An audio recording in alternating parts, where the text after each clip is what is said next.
Maraming salamat po. Ang tema po na ibinigay, nakikinig, nagninilay, at kaagapay ng mga dukha sa paglalakbay. Ito po ang tema ng inyong piyesta sa taong ito. Ano po?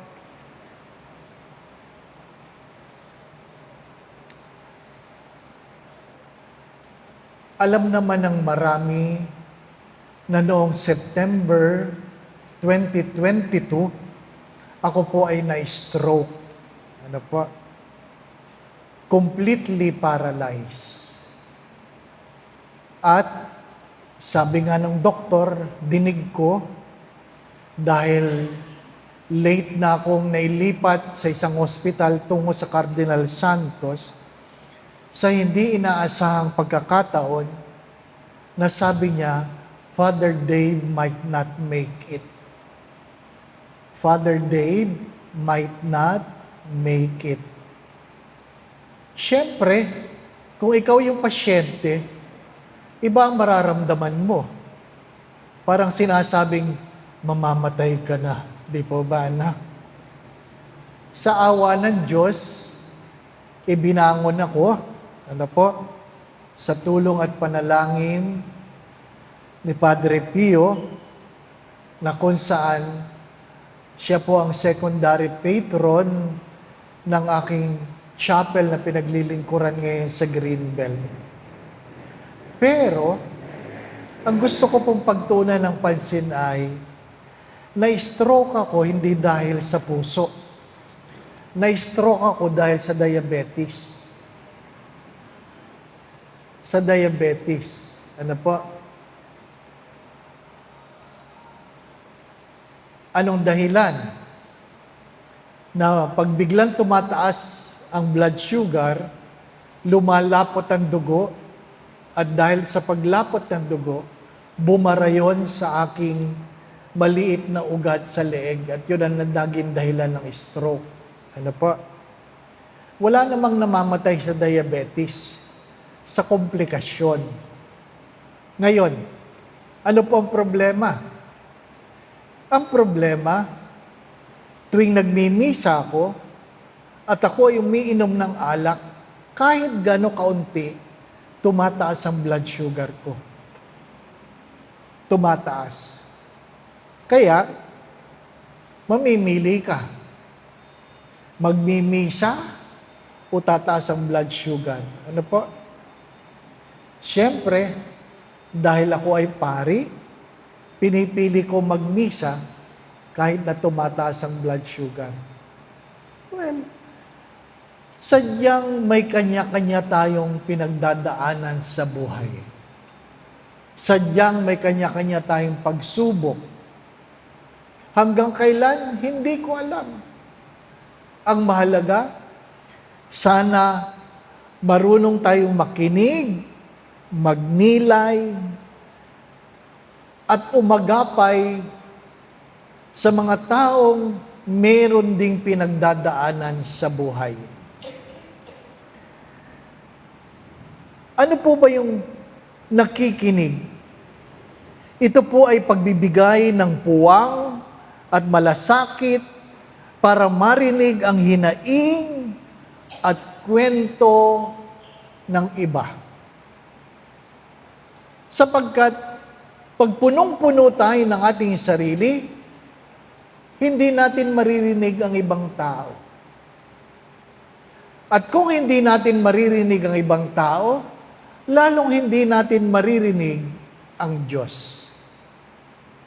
Inuulit ko po, kung hindi natin maririnig ang ibang tao, lalong hindi natin maririnig ang Diyos. Kung ang asawa mo ay hindi mo mapakinggan, paano maririnig ang Diyos? Kung hindi mo napapakinggan ang iyong anak, paano maririnig ang Diyos? Kung hindi mo napapakinggan ang iyong magulang, paano maririnig ang Diyos? Sa madalit sabi, ang ating pagkikinig sa ating kapwa ay isang paghuhubog, pagsasanay upang marinig natin ang Diyos. Kaya nga po sinasabi ko ito, kapag merong sumisigaw, ibig sabihin, merong hindi nakikinig. Sapagkat pag ikaw ay nakikinig o ikaw ay pinakikinggan, hindi mo kailangan magtaas ng boses. Hindi mo kailangan. Minsan nga, bulungan lang nagkakaintindihan, hindi po ba, Matuto tayo sa mga chismosa. Tingnan mo sila, bulungan lang, nagkakaintindihan sila. Di ba? Haba lang ng uso, naintindihan mo. Laki lang ng mata, naintindihan mo. Di po ba, Kaya matuto tayo sa mga chismosa. Di ba? Mga minamahal na mga kapatid, matutong makinig dahil yan lang ang pamamaraan upang marinig natin ang Diyos. Nakikinig tayo sa boses, nakikinig tayo sa pagkilos, nakikinig tayo sa pinapahayag na damdamin. Ano pong ibig ko sabihin? 3 ways where we can listen. We can listen with our ears, we can listen with our eyes, and we can listen with our hearts. Di po ba, Sapagkat hindi naman lahat ng sinasabi, yun ang ibig sabihin. Di po ba, Halimbawa, nagdadabog ang iyong asawa, binabagsak ang hinuhugasan, tinatapon ang labada, at pag tinanong mo, darling, galit ka ba? At sasabihin sa'yo, hindi ako galit. Galit ba siya o hindi? Magkaiba ang sinasabi sa nakikita. Kaya sa tono pa lang, alam mo na merong ibig sabihin kung talagang ikaw ay nakikinig. Sa hitsura pa lang, sa pagkilos pa lang, alam mong merong ipinapahayag. Kahit hindi nagsasalita, ang itsura ng mukha, alam mong may balita. Di po ba, Alam natin yon. At higit sa lahat, kung ginagamit mo ang iyong puso, naintindihan mo ang sinasabi ng iba. Bakit yung mga umiibig, hindi kailangan ng kwentuhan, di po ba, Taas lang ng kilay. Konting lang ng siko. Di ba? Alam mo, yung mga nanliligaw, di po ba, Sabi nga nila, yung daw paghawak sa kamay sa ama namin, alam mo daw ang hawak ng nanliligaw at ng taong ayaw kang hawakan. Di po ba? Alam nyo yun, di po ba, Sapagkat, kung talagang ikaw ay nakikinig, napakaraming pamamaraan na maintindihan mo ang ipinapahayag ng ibang tao. Kung ganyan, ibig sabihin, kaya mong intindihin ang Diyos. Kaya nga sabi ni Jesus, nakita mo lang ang ulap, alam mo na kung uulan o hindi. Nakita mo lang ang hihip ng hangin, alam mo na kung mainit o hindi. Pero, pag tayo ay walang pakialam, hindi na natin naintindihan ang ating mga kausap. Minsan nakatingin sa iyo, pero alam mong malayo ang diwa. Di po ba, Kaya, habang nagsasalita ka, sasabihin mo pa rin, huy, nakikinig ka ba? Di ba? Opo. Hindi nakinig yun. Malayo ang isip nun, di po ba, Lalong-lalo na pag tinulugan ka, Di po ba, no? Ha?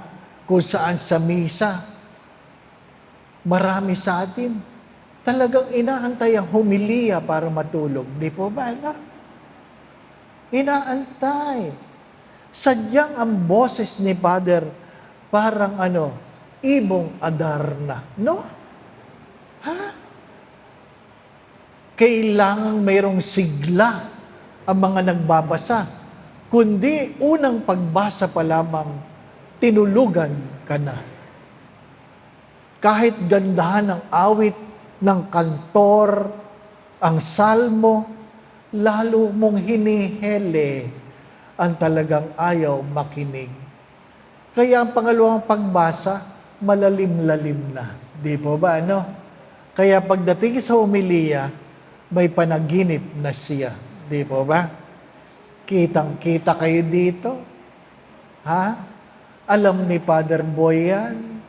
Kung ikaw ay nakikinig. Yung iba sa atin, kahit pikit, nakangiti. Kunwari baga. Di po ba? Kunwari bagang nakikinig. At pagmulat niya, nagtagpo ang mata nila, ang kura paroko, at nagsisimba. Parang tagpo ng mata ni Kristo at ni Pedro nung nagkanulo si Pedro. Di ba? Huli ka. Sabi nga, huli ka. At para hindi mapahiya, pupuntahan pa si Father pagkatapos.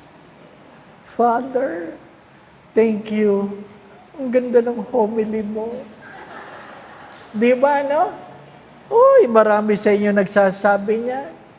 Kaya sabi ni Father, ano sinabi kong maganda? Basta. Mga minamahal na mga kapatid, to listen is to focus. Ibig sabihin, ibuhos mo ang iyong atensyon sa iyong pinakikinggan. Hindi ka pwedeng makinig habang nagte-text. Hindi ka pwedeng makinig habang nanonood ng TV. Hindi ka pwedeng makinig habang may kausap na iba. You focus on the person you are listening. Giving attention to the sound like a song or a speech. Why do people be able to hear God, even in the silent adoration? For one simple answer, they are listening. They are listening. Sa panahon ni St. John of Arc, nagrireklamo ang maraming pari, hari, sabi nga, at sinasabi niyang, bakit sa iyo nagsasalita ang Diyos at hindi nagsasalita sa amin? Ano lang ang sagot ng Santa? Sabi niya, nagsasalita ang Diyos sa lahat, pero hindi lahat nakikinig. Hello? Nagsasalita ang Diyos sa lahat, pero hindi lahat nakikinig. O kaya, pinipili lang ang pinakikinggan. Di po ba, Pinipili lang ang pinakikinggan. Mahalaga yun. Makinig, pamamagitan ng iyong tenga. Anong sinasabi? Sa pamamagitan ng kanyang mata. May nagtutugma ba ang kanyang sinasabi sa kanyang pagkilos? Di ba? Masaya ako, pero lumuluha. No? Dahil hindi kayang aminin na siya ay nalulungkot. Higit sa lahat, ang puso ay tahimik, ngunit nararamdaman ang kalooban. Pagkamisan, anong tawag natin doon? Manhid. Nagiging manhid ang kausap, kaya hindi na nakakaintindi. Ngunit kung ikaw ay sabi nga, nakafocus Sabi nga, ikaw ay talagang nakatuon ang atensyon, maintindihan mo ang sinasabi. Ikalawa, ang palatandaan ng nakikinig ay merong pagtugon. Merong pagtugon. Merong pagsunod. Sabi nga, kung ikaw ay nakikinig, naintindihan mo na merong ipinagagawa. Kaya kung wala kang ginagawa, baka wala kang narinig. Di po ba, na? Galit na galit ang mga nanay pag sinabing, pakihugasan. Opo, pagbalik mo, nandun pa rin ang hugasin. Ibig sabihin, hindi sila nakinig. Bakit? Kasi walang pagkilos. Yan po ang problema nating mananampalataya. Nakikinig tayo, pero wala tayong pagkilos. Walang pagbabago ang ating buhay. Ang tunay na nakikinig ay merong pagbabago ang buhay. Merong pag-unlad. Merong pag-unlad. Sapagkat hindi lahat ng nagbago umunlad, pero lahat ng umunlad, nagbago. Naintindihan po ba ninyo yan? Hindi lahat ng nagbago, umunlad. Pero lahat ng umunlad, nagbago. Ano ibig sabihin? Dati late, ngayon nagbago, absent na. Hindi umunlad, di po ba? Ano? Dati,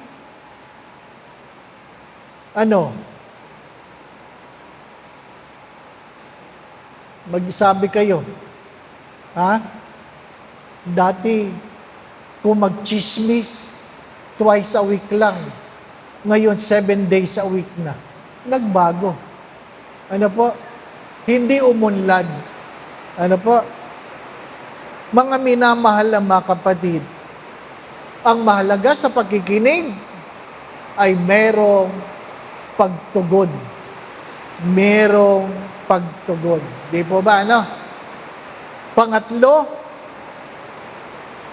ang mga nakikinig ay marunong mag-antay. Marunong mag-antay. Pag sinabi ng Diyos, sandali lang. Ibig sabihin, mag-antay ka. Di po ba, ano? Ang lahat ng panalangin ay may tugon. Pwedeng hindi, pwedeng oo, pwedeng mamaya. All prayers have a response. Sometimes God says no, sometimes God says yes, and sometimes God says wait. Sandali lang. Di po ba, no? Sandali lang. Mga minamahal na mga kapatid, stay focused. It entails obedience. And third, listening has the willingness to wait. Makinig. Inaanyayahan tayong makinig. Bakit si San Roque, nalaman niya na siya ay tinatawag ng Diyos para pagalingin ang mga may sakit? Sa simpleng sagot, nakinig siya sa Diyos. Nakinig sa Diyos. Parang tumutulo. Tumutulo po ba? Lipat kayo, lipat. May angge. Opo. Huwag kayong mag-alala pag umuulan lang yan. Lipat na lang. Maliwanag po ba? Hello? Ikalawa, mahalaga ang pagninilay. Nakikinig, nagninilay. Ano ibig sabihin ng nagninilay? Merong malalim na pag-iisip at pag-unawa sa salita ng Diyos gabay ng Espiritu Santo. Merong malalim na pag-iisip at pag-unawa sa salita ng Diyos, gabay ng Espiritu Santo.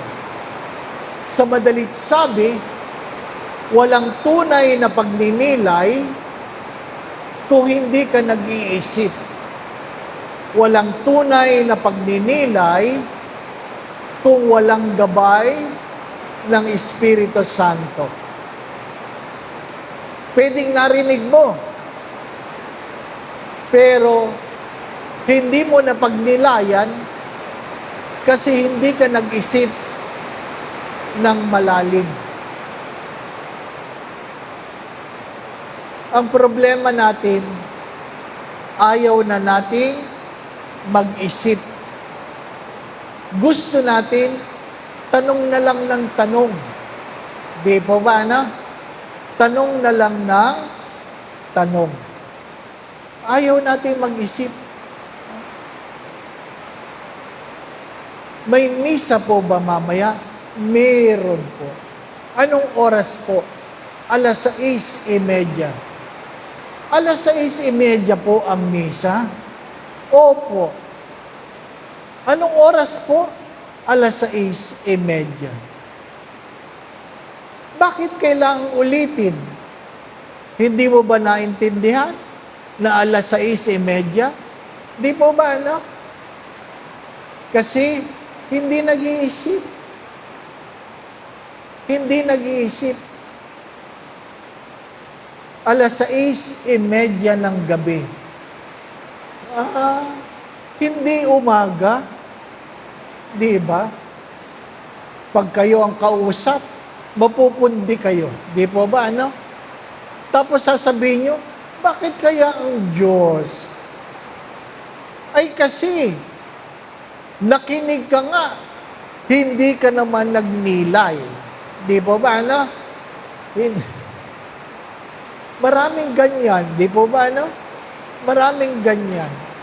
Kaya pagka minsan, hindi ko naman pinagtatanggol yung mga sekretary ng parokya, talagang umiinit ang ulo. Dahil sa mga nagtatanong na simpleng tanong, simpleng sagot lang dapat. Di po ba, ano?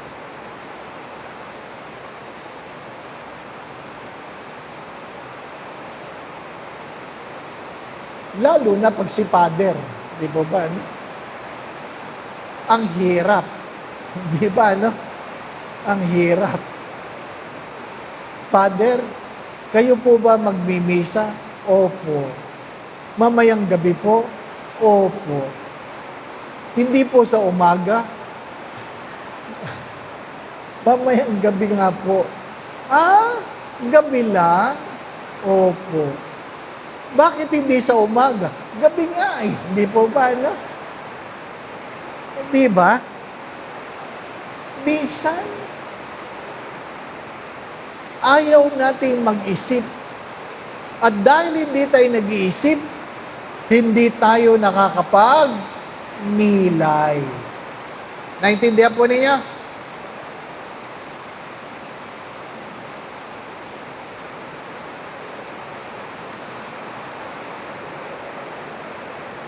Iniisip ko kung sasabihin ko. Ano po? Ito na may biro lang. Ano po? Sabi, kaya daw lumubog si Pedro sa dagat, sa tubig, because of his little feet. Little feet.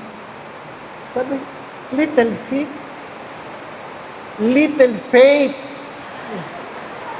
Magkaiba yun. Di po ba, no? May sabi, kung malaki pala ang paa, hindi pala lulubog.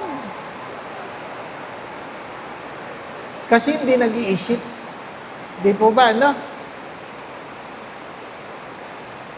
Little faith, hindi little feet. Di po ba, no? Mga minamahal na mga kapatid. Pero tayo, ganun tayo, di po ba, no?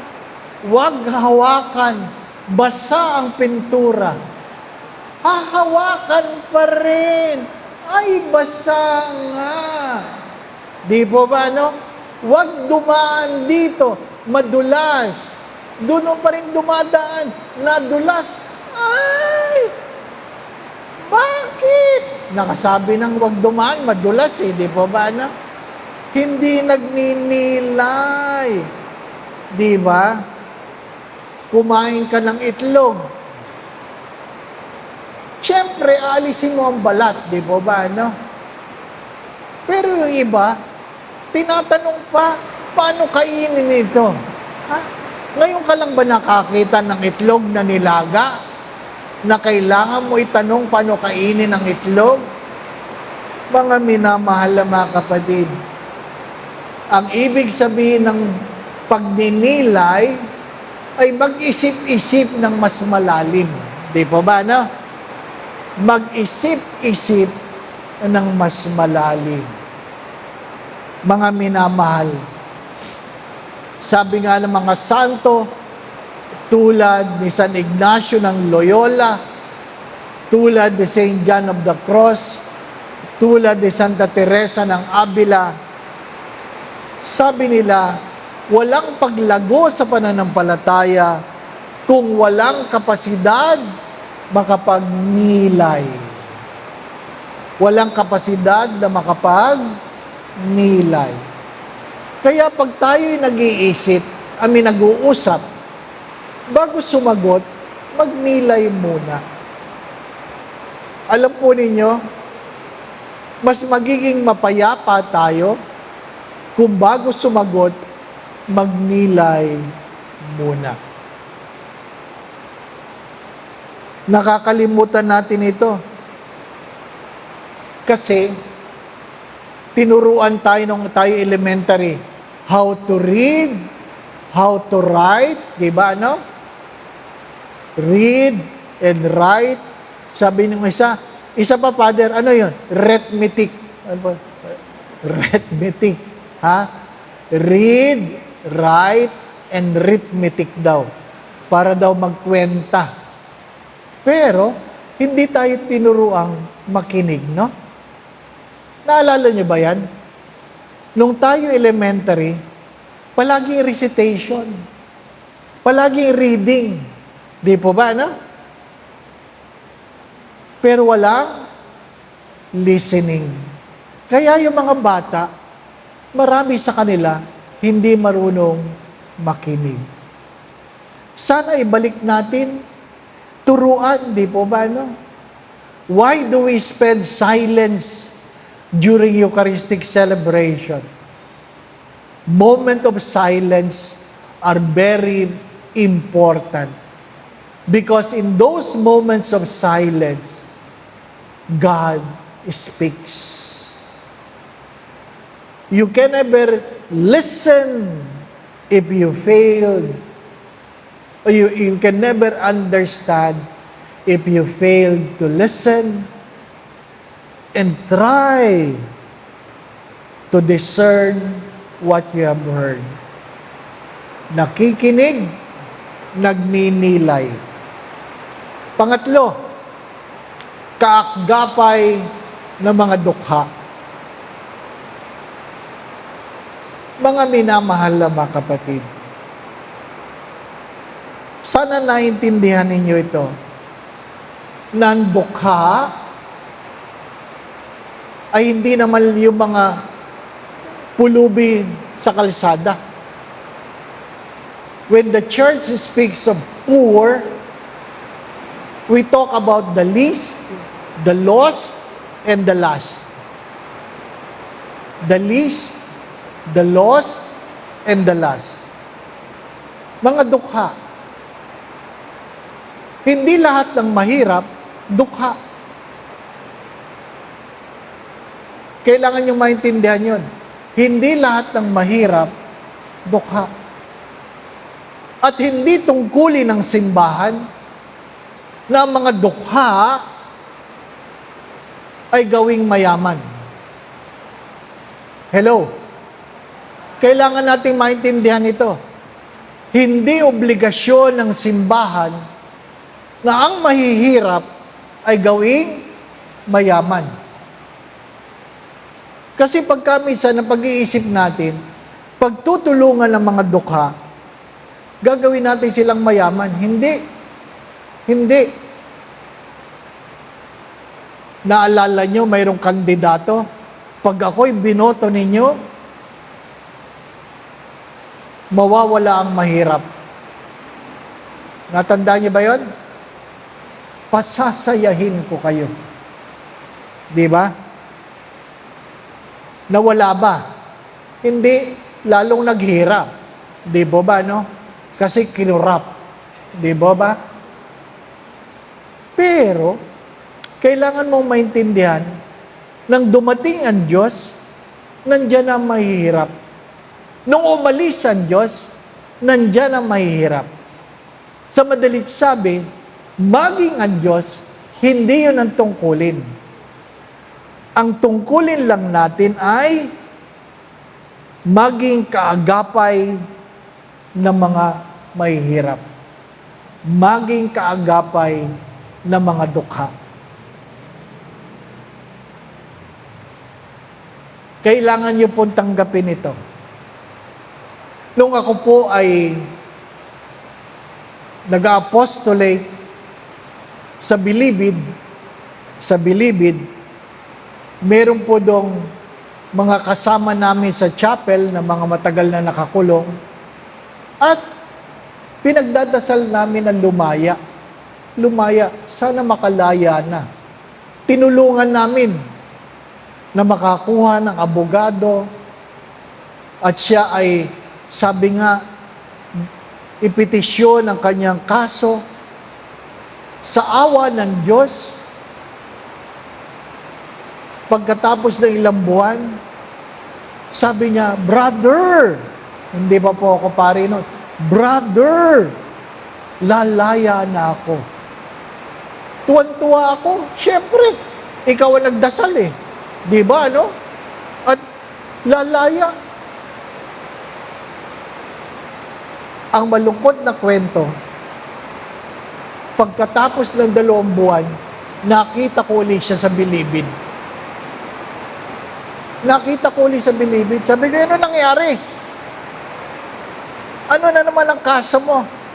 Sabi niya, nang hold up ako. Bakit ka nang hold up? Sabi niya, ang hirap ng buhay sa labas. Kaya, nang hold up ako para bumalik sa loob. Naintindihan ninyo?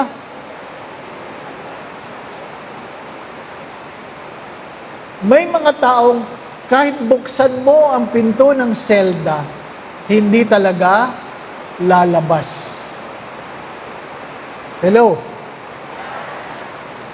Kaya,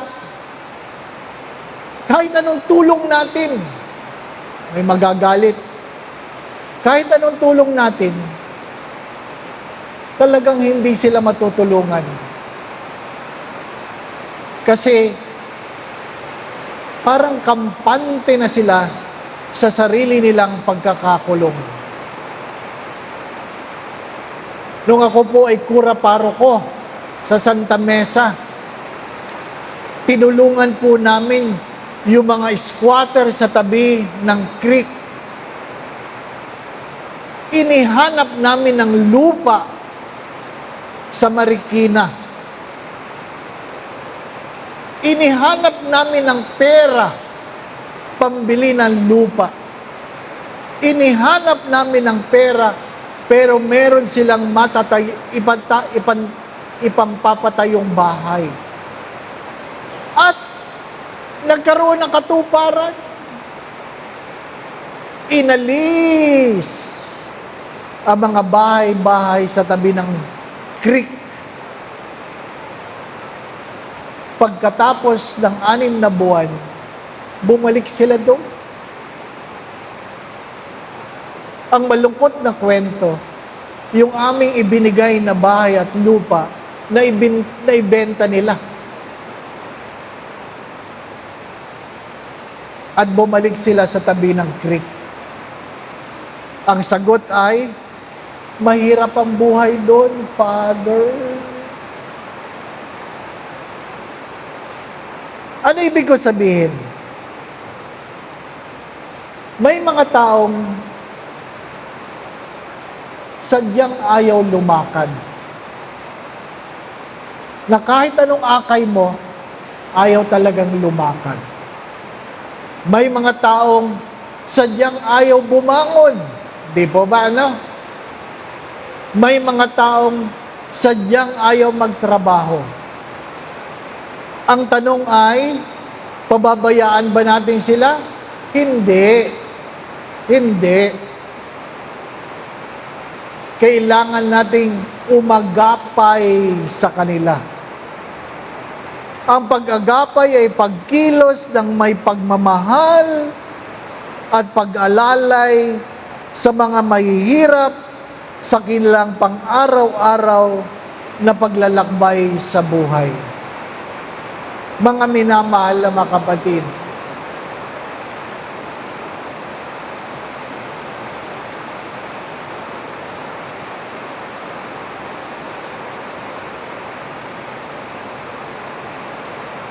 naikwento ko ito, madalas ko itong nakukwento. Kasi, na-assign ako sa isang lugar na kung saan ang tawag doon ay pugad baboy. Pugad baboy. Hindi comics yun. Lugar talaga yun. Pugad baboy sa bagong baryo ng Caloocan. At ang amin pong ginagawa ay nangangalakal kami ng mga tira-tirang pagkain sa mga restaurant. Yung mga inilagay sa plastic na tira-tira, iniipon namin yun. At pinipilian namin. Yung mga karne, yung mga pork chop, manok, o kung anumang karne, na medyo may laman-laman pa, hinuhugasan namin at piniprito, at natawag doon ay pagpag. Pagpag. Doon ako nakatira. At yung mga iba, mga kanin-kanin, ay amin pong hinuhugasan, niluluto, at ibinebentang pagkain ng baboy. Kaya ang tawag sa lugar ay pugad baboy.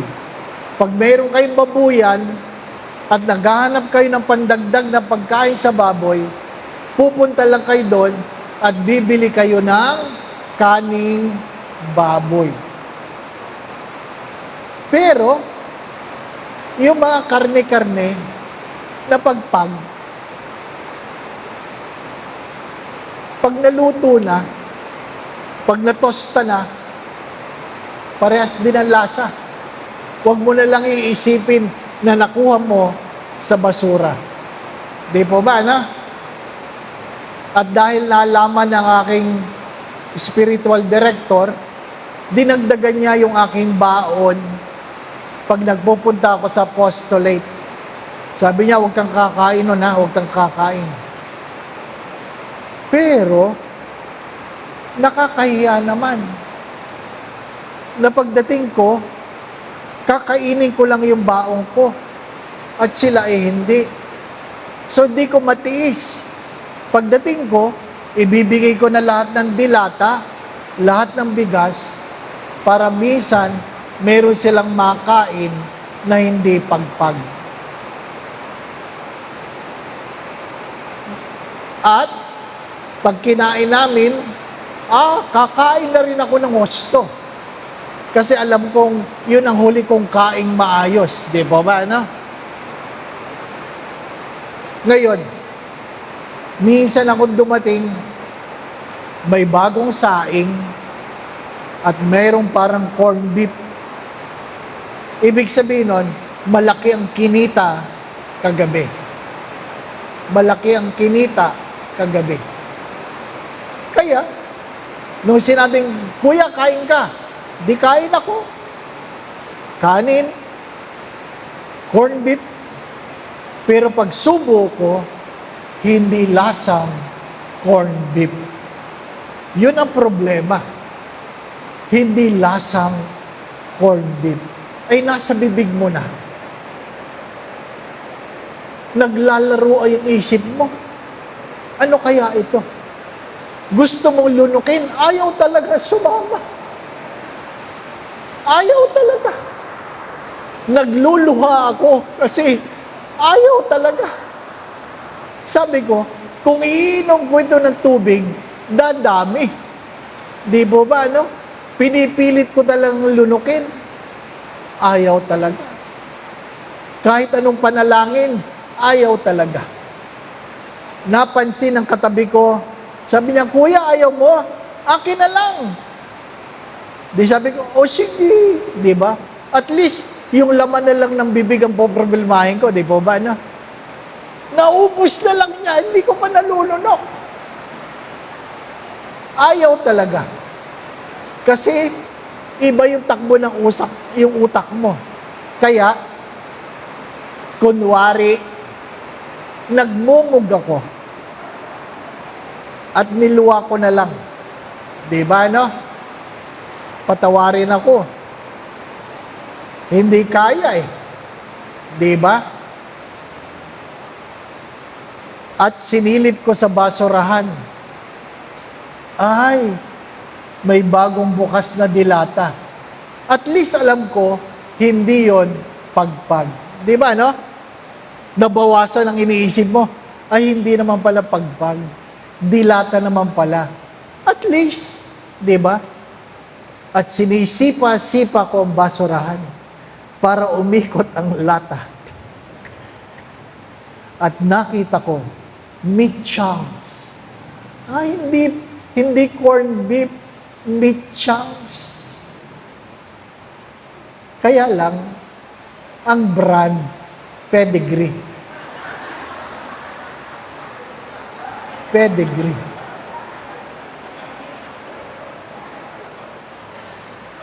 Kaibigan ko may-ari ng animal house. Sabi ko, Dok, nakakain ako. Sabi niya, huwag kang mag-alala, tinitikman namin yan. Diba?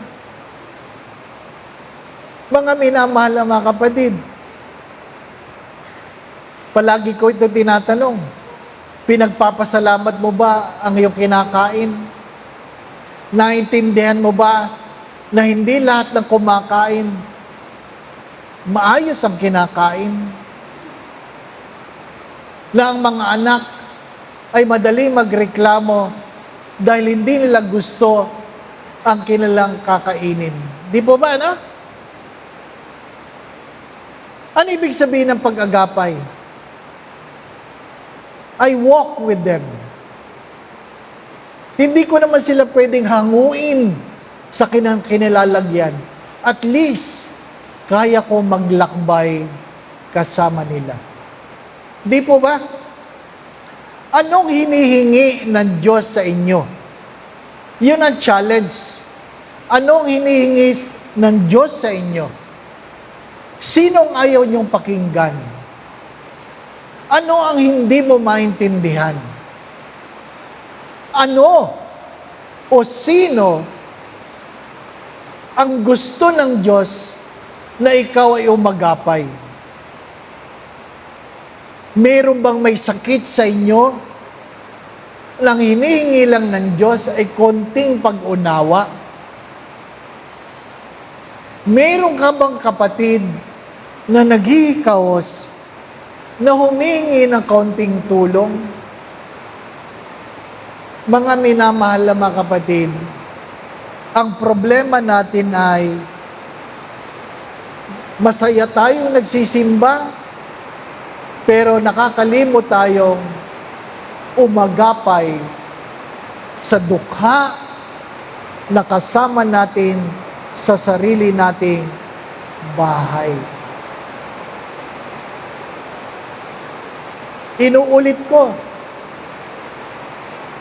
hindi lahat ng mahirap ay dukha.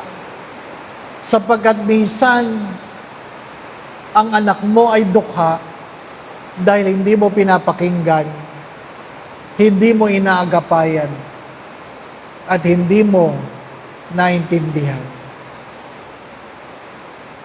Ang asawa mo ay pwedeng dukha. Ang kapatid mo ay pwedeng dukha. Maari ang katabi mo ay isang dukha na hindi mo napapansin. Mga kasama natin sa organisasyon, nakangiti, ngunit dukha. Sino ang mga dukha, mga minamahal na mga kapatid? Ang pag-agapay, sabi nga, ay tumutulong sa tao para sila ay lumago sa kanilang pangangatawan, pag-iisip, lalong-lalo na sa kanilang spiritual. Palagi ko itong sinasabi. Ay ito rin ang sabi ni Mother Teresa ng Calcutta. Hindi mo naman kailangan tulungan ang lahat. Pero at least tumulong ka kahit isa. Hello? Hindi mo kailangan tulungan lahat. Pero at least tumulong ka kahit isa.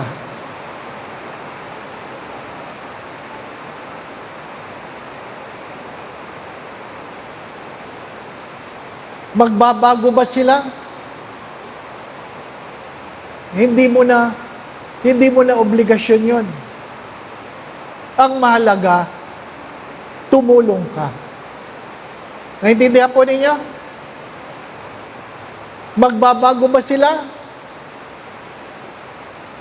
Hindi ko alam. Ang mahalaga ay tumulong ka. Di ba? Sinasabi ni San Mateo sa mga huling talata ng Ebanghelyo, sino makakapasok sa pinto ng langit? Yung nagbigay ng damit sa mga hubad, nagpakain sa mga nagugutom, nagpainom sa mga nauuhaw, tumanggap sa mga estranghero, binisita ang mga may sakit, binisita ang mga nakakulong. Di po ba? Inilibing ang mga patay.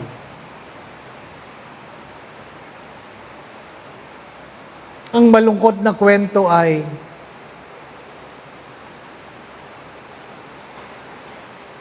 kapamilya mo nagiging hubad. Kapamilya mo nagugutom. Kapamilya mo nauuhaw. Kapamilya mo, hindi mo kilala. Dahil itinatakwil, dala ng karanasan. Di po ba, no?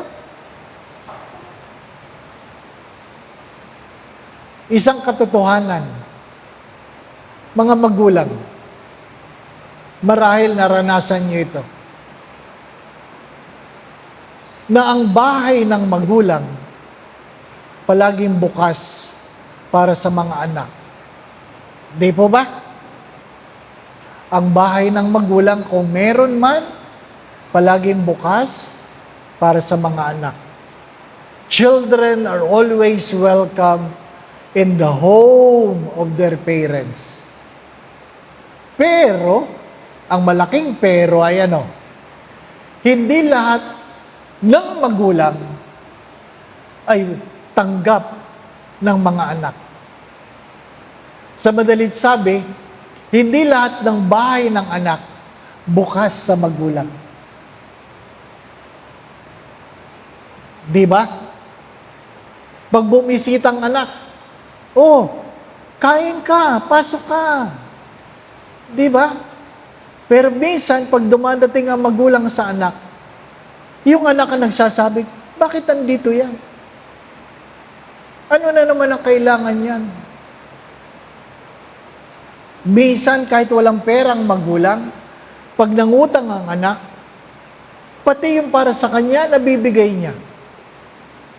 Pero yung pera ng anak, minsan, wala para sa magulang. Kaya maraming magulang na may sakit, na tahimik lang, kasi ayaw nilang mang-abala ng anak. Di po ba, anak? Magulang mo, ginawa mong estranghero sa sarili mong pamilya. Nagugutom. Anak, meron ba makakain dyan? Wala po. Kahit meron, di po ba, no? Ang tahanan, ang pera, minsan ang gamit. Di ba nag-aaway magkapatid? Nagregalo ka ng damit sa nanay mo. Nakita ng kapatid mo, "Ma, ang ganda nito ah. Akin na lang." At yung nagbigay, nakita niya yung damit sa kapatid niya. "Ba't nasa iyo yan?" "Bigay ni mama." Binigay ba? O hiningi? Di ba, ano? Mga minamahal na mga kapatid, pagkamisan, ang dukha, sarili nating kapamilya. Kaya, ano sabi? Pag galit ang ama sa anak, sasabihin niya sa kanyang asawa, "Yung anak mo, pagsabihan mo." Di ba, ano? Yung anak mo, hindi na niya anak. Anak na lang ng asawa niya. Kaya minsan, yung anak, sasabihin din niya sa tatay niya, "Pagsabihin mo nga yung asawa mo." Hindi na rin niya nanay. Totoo po ba ito?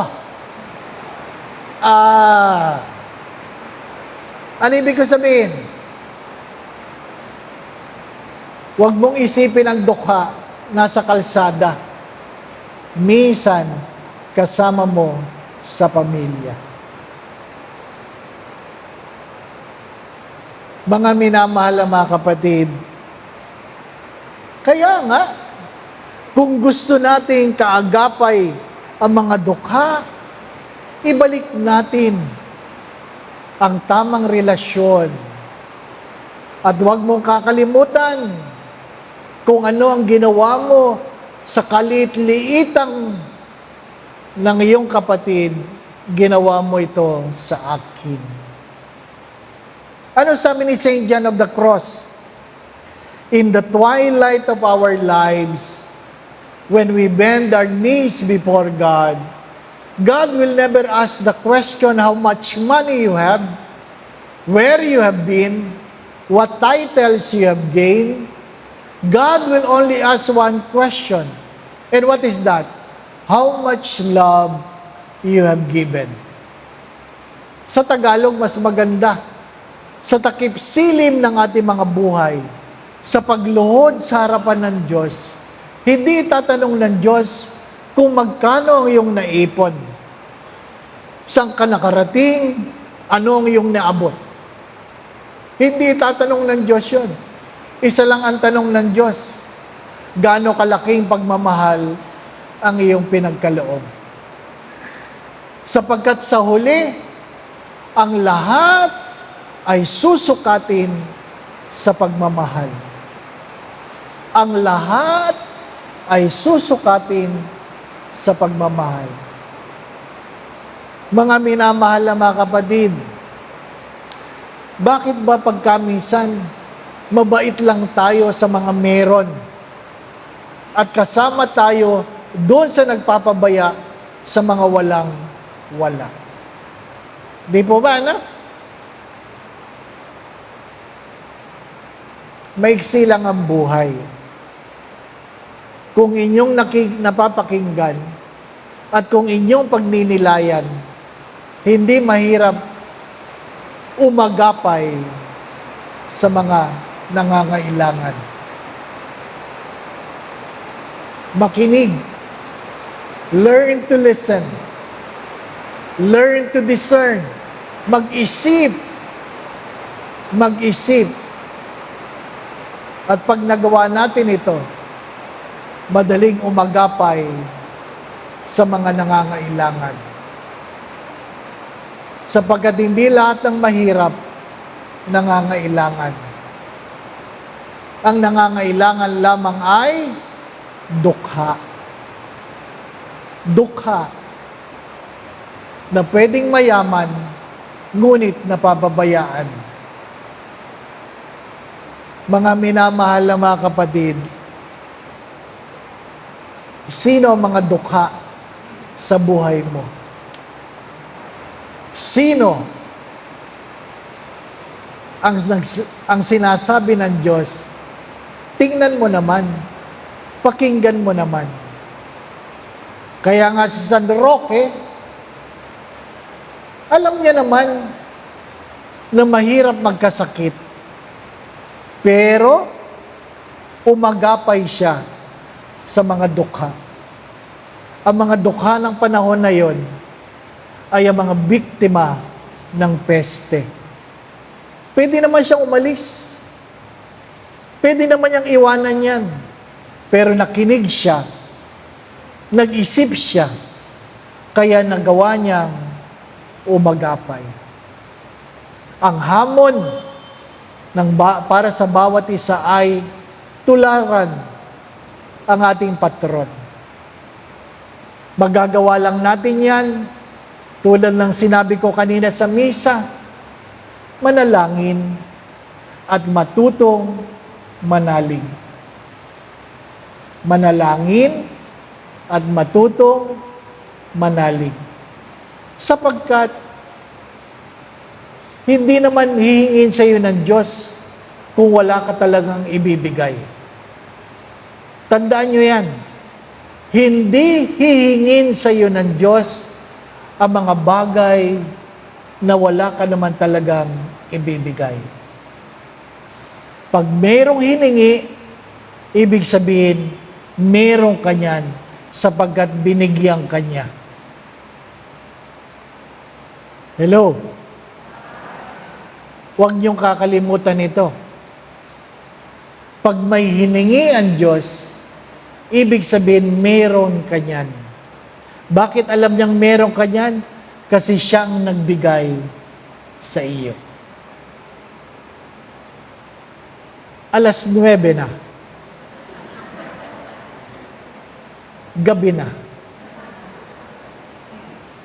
Sa ngalan ng Ama at ng Anak at ng Espiritu Santo, mag-uukol tayo ng ilang saglit na katahimikan at kayo ay aking inaanyayahan na kayo mismo humingi sa Diyos ng inyong mga pangangailangan.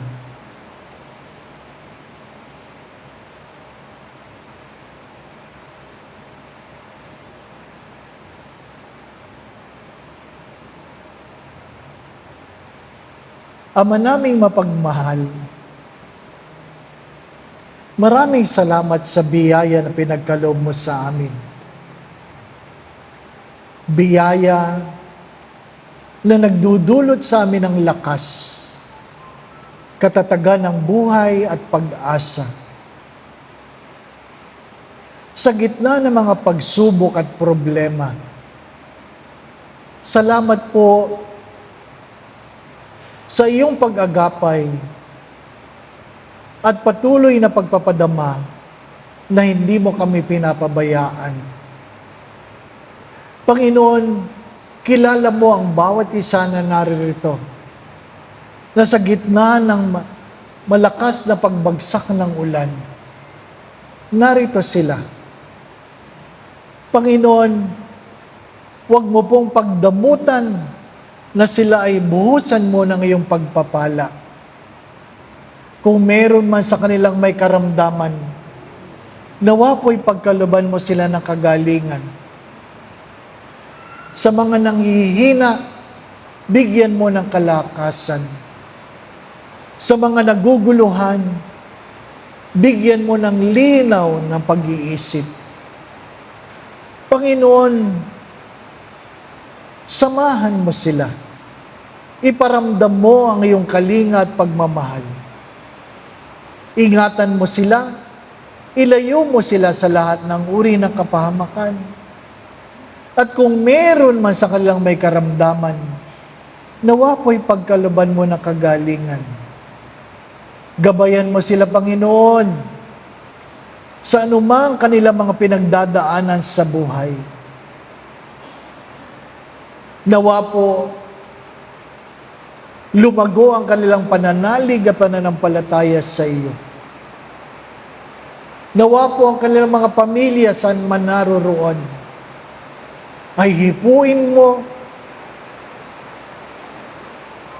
pagharian mo ng pagmamahalan, pagkakaisa, pagkakasundo-sundo. Kung meron mang hidwaan ng mag-asawa,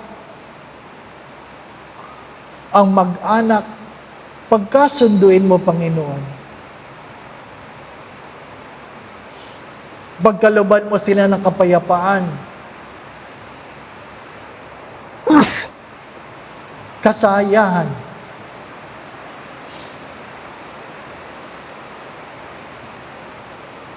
at kung ano man ang kailang mga pangangailangan, Panginoon, maging ito ay pinansyal, nawa po'y may pagkaloob mo ang kanilang mga pagdulog. Nawa po'y merong mas malalim na pagmamahala ng mga mag-asawa. Nawa po'y merong higit na paggalang ang mga anak. Nawa po'y merong higit na pagkalinga ang mga magulang sa mga anak. Panginoon, nawa po'y merong paglago ang bawat isa sa pananampalataya na nagdudulot ng pagbabago ng buhay para sa bawat isa. Panginoon, kayo po nakababatid sa kanilang mga pagdulog. Nawa po'y walang napapabayaan, walang nawawaglit, walang naisang tabi, lalong-lalo na ang higit na nangangailangan. Kayo na magkaloob, Panginoon, kung ano man ang makabubuti, makababadal, makasasaya, makauunlad ng kailang mga buhay.